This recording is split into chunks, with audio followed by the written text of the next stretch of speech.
So if we go, the discipline is to find our, say, top 5 or top 10 issues or emotional signatures in our life. These are things that bother me, that I think about every now and then. You will know them because the mental body is always fixating on them. Okay. So what are the thoughts I'm fixating? Who are the people I'm supposedly having problems with? What are the problems going on in my body that I'm having issues with? And find the top 5 or 10 of those and write them down as one word, because we don't want to make a story. We just want a label so we can identify that issue. For each one. For each one. All right. And once we've written it down, we can sit with it and identify what is the emotional signature, what is the feeling here, and where is this in my body, right?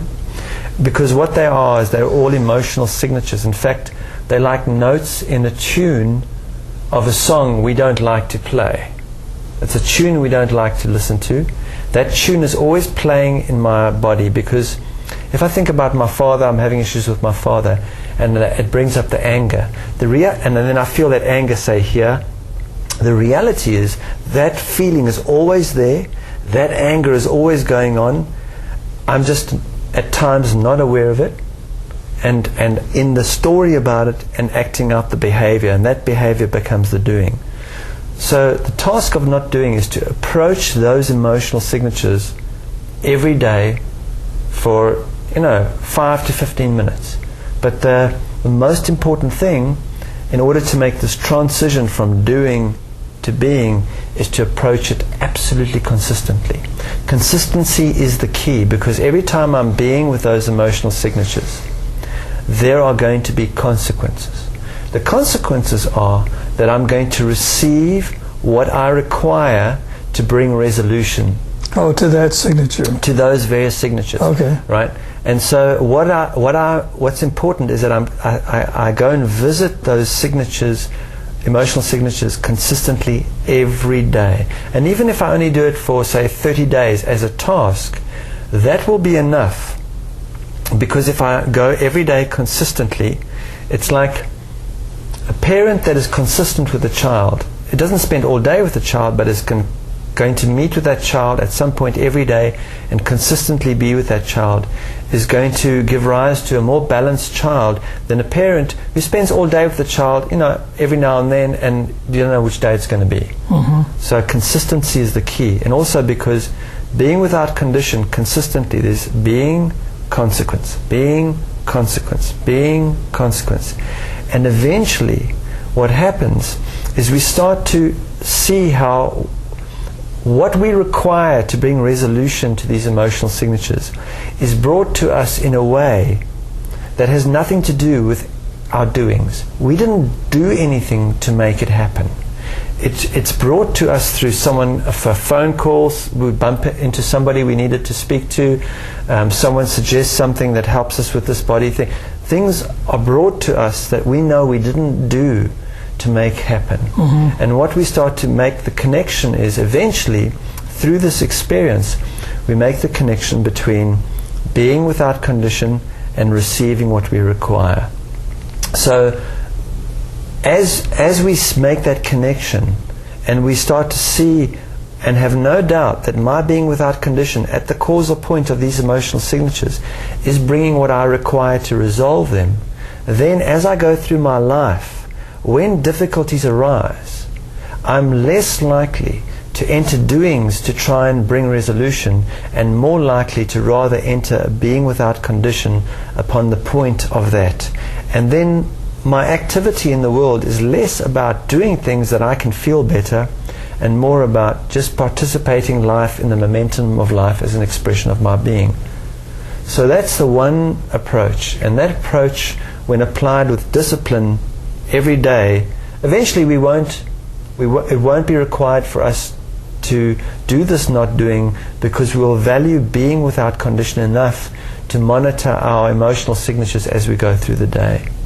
So that's the one aspect of it, is that I'm going to go and look at the emotional signatures that drive me into doing, and I'm going to be with them without condition, so that I can see that the resolution comes from me receiving what I require, not what I need and want, what I require to bring resolution.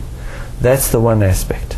Now there's another aspect of the emotional signature that is important and misunderstood by us.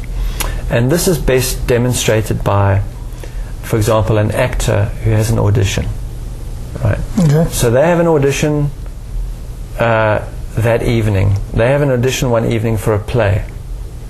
And when they wake up on the day of the audition, they've practiced their lines, they know their lines, they know their movements, everything. But they wake up that day and they start to feel anxiety and nervous about the audition. So because this feeling is coming up, they tell themselves a story. Oh, I'm probably not going to do well.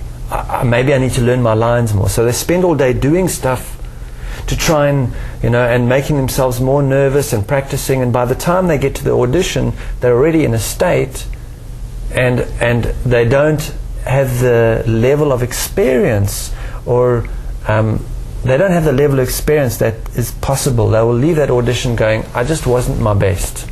I didn't give my best. There was just, I was nervous. I wasn't. So life is like that all the time. All the time in life, we have activities we know we are going to enter.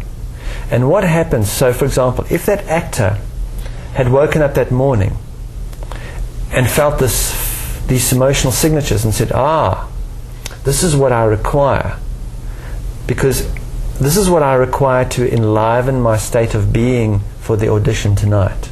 In other words, this anxiety that I'm feeling is actually nutrition. That if I allow myself to digest it, if I be with this emotional signature all the day and pay attention to it, it's going to enliven my state of being. By the time I arrive at the audition, I'm going to be in my heart, I'm going to be fully in my body. And if I go through that audition staying connected with my emotional center, because we know, for example, acting, although it's people doing physical things and saying physical things, you can have some actors that can just sit there and encompass an emotional state without displaying emotion. They're just like the mafia boss, for example. He just sits there. Mm-hmm. And in the movie, you're not going to mess with this guy. He's not doing anything, but he's just sitting there. And the resonance of him is one of power or emotional strength. Acting is really about an emotional component. Can I connect with the emotional component of components of my character? Because if I am, I don't have to move around and make faces to show my emotional state. It's going to radiate. And the more I can radiate that emotional component, the more I'm believable as an actor, right? So that's the same with life, right? In life, we're constantly entering activities that are, our enjoyment of that activity is determined by our state of being, not what we do. Although when we're in a doer frame, we think it's what I do that has to make that activity great. But actually, it's being as present as possible there. It's really tuning into the emotional component of that experience.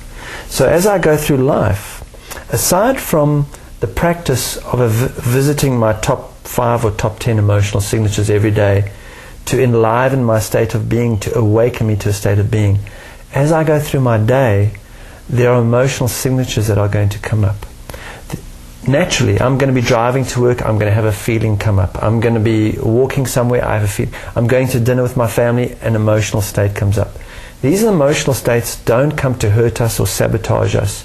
They come to enliven the state of being required for that event we're walking into. Mm-hmm. And if we tune into that emotional state and stay with it and just be with it and digest it, that becomes the nutrition so that we can fully be in the moment of that event. And we start to see that that's what it means. We always receive what we require. What we require, it's like in the in one of the things that Jesus supposedly said was, why are you worrying about your nutrition? The birds get theirs. The lilies don't worry about theirs. If the lilies and the birds are taken care of, what are you worrying about? And that's a teaching on you receive everything you require. When you get up in the morning, whatever emotional state you're in is the nutrition you require to enliven your state of being for that day. But can you receive it?